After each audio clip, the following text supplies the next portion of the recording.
Hey guys, I'm Kate. Welcome back to my channel, and I have finally accomplished something that I have been wanting to start doing for a long time now, which is making journaling a habit. I had the bad habit. I had the bad habit of journaling only when I was upset. So then when I would go back and look at what I'd written at certain dates, it was just me complaining. And like, there's something very cathartic about putting pen to paper and just sort of figuring it out. And I definitely need those moments. But it's hard for, you know, current me to look back and only see those moments when I know that that wasn't even the full extent of it, right? So I'd been wanting to make this change, but just like couldn't figure out the best way to do it. I'd journal for a few days and then we'd get off track and blah, blah, blah, blah, blah, right? Okay. I'd gotten to the point where I was starting to sound like a broken record even to myself, where I was putting it on like goal lists and I was saying it in videos. But now, after fully journaling for a month straight, I can say that this is truly like a habit change. I feel like I've accomplished this. I feel like this is something I'm gonna continue doing. And yeah, all it took to make this a reality was just putting my journal by my bed each night. I have a little nightstand I set my journal down on.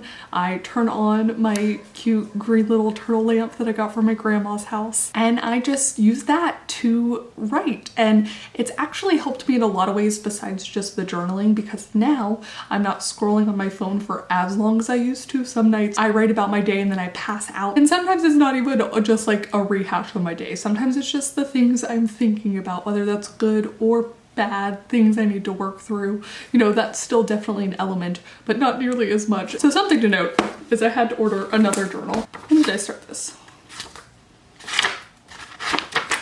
Okay. So on Sunday the 15th, I said, well, I finished Atomic Habits today and figured, hey, why not start small? Atomically small, get it? So November 15th is when I started. You can actually go back just a few pages and this is what I'm talking about. So November 2nd, 2020, I had elections tomorrow, I'm stressing, and it was just me freaking out. Then I didn't write anything until November 10th when I'd said, so I realized something about myself, and I just psychoanalyzed myself for a full 2 pages about things that I was like not super impressed with myself by. Case in point, right? About just doing the negative. But 11:15 I started, and I do have some other notes mixed in here, but on Monday, November 16th, I wrote again. And it's really funny to me because as I then had to switch to a new notebook, let's see, my first day in this one was Friday, November 27th. The things I really notice is that I'm not writing a whole lot,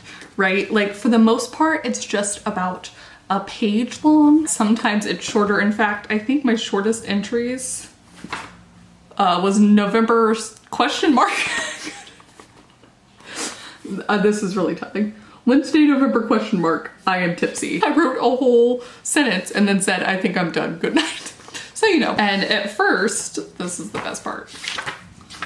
I didn't know how I was gonna end these off. And I don't know why, because when I was doing it before, when it was just a full brain dump, I didn't feel like I needed to finish them. And I don't know if this is like a hack I came up with to help myself or something. But on 11:15, when I first started, I have Heart Yourself. Don't like that. November 16th, I tried just putting bye. Didn't like that either. November 17th, I tried Until Tomorrow. And then besides the Wednesday, November question mark, it has been Until Tomorrow each time. And I think there's something very, I don't know, validating in that. It's saying, you know, I will show up tomorrow. I did take this when my grandmother passed away and brought it to Dallas with me. And so it was actually at the forefront of my mind to bring it with me. And when I was pet sitting, same thing. So I think that, you know, even if this wasn't next to my bed, I would be able to do it. I guess it's like, it's transcended the habit. Is that what I'm trying to say? But you know, in this month, my grandmother did pass away. So that was a big thing that, you know, has helped me work through hearing that, and then the funeral, and then, you know, that's something I'd already made a habit of this, and now I'm always going to have, you know, not just the negative stuff, but all the positive things and the like remembering her with my family bits. That being said, other than big moments like that, I don't usually remember things. Like, I actually don't know what happened. Other than NaNoWriMo was happening in November, like, we're gonna pick a random day. We're gonna say November 29th is my dad's birthday, so we'll do the 28th. What was happening the 28th? I don't know, but I do know. November 28th was a Saturday. If my life depended on it, could not tell you what that would have been. Oh, but we put the lights on the tree that day. That's exciting. I'll show y'all what the tree looks like right now. This is the first like holiday season in this house, which is super exciting. Oh yes, we also had to install a new fan in the bedroom. A part of this entire next year, I imagine, is just going to be like home reno documented throughout.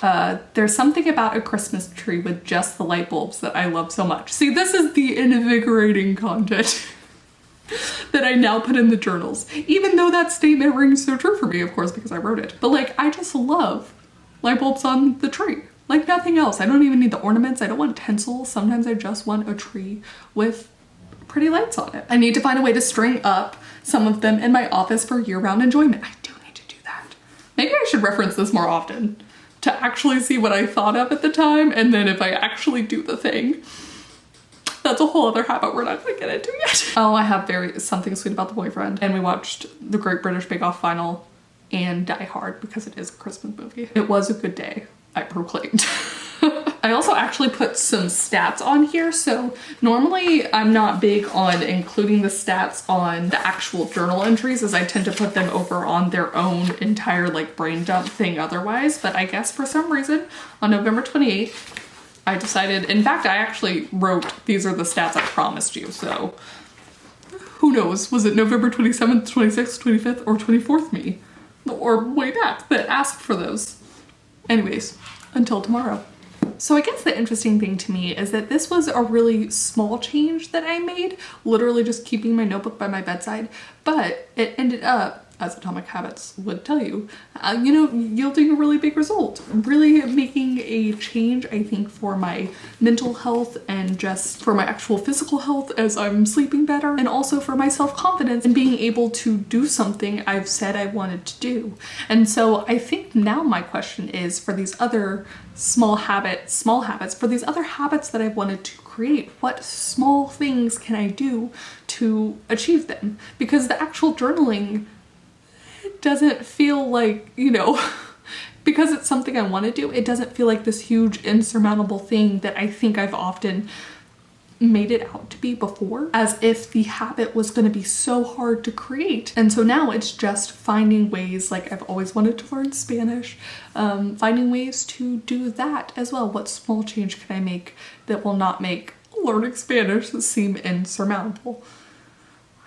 Like, what's really going to be fun is, because I have all these bookcases, I'm going to be going through my notebook so much quicker now. Because actually, this was 11/29/19, and then I finished it 11/26/20. But this one started 11/27/2020, is already about this much of the way through, which, like, there's still plenty of journal left. But I guess the point is actually that this is going to be like maybe another 3 months, right? So I'm going to have to be buying more journals much quicker, which is not a problem because it's like, journals are great. You know?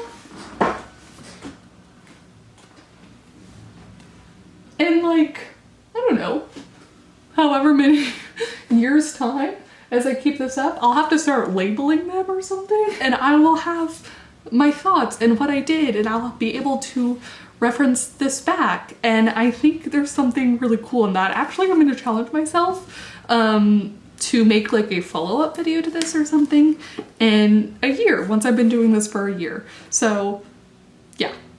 Please do comment down below. Let me know if you journal. Do you kind of journal only when you like need it? You know, when you need to just get your thoughts out, and a pen to paper is the best way to do that. Do you keep an online sort of journal and, you know, your own Google Drive, or do you, what was it, live journaling?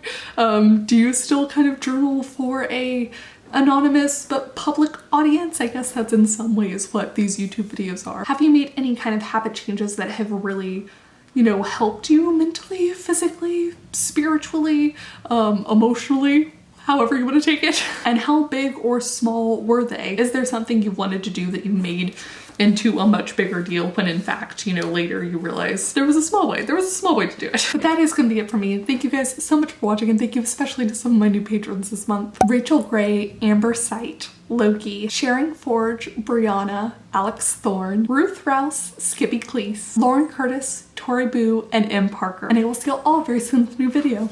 Bye. Substantial to make that a reality. Whale. Whale. Bring my Texan in.